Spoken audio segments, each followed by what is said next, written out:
like, it's relaxing to me, but it's also still a little bit terrifying.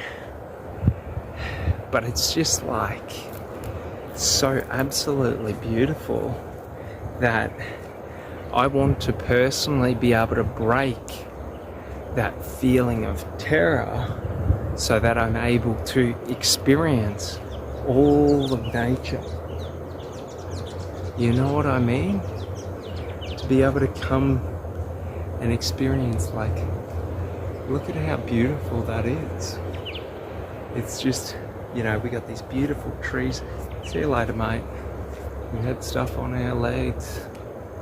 But it's like, yeah.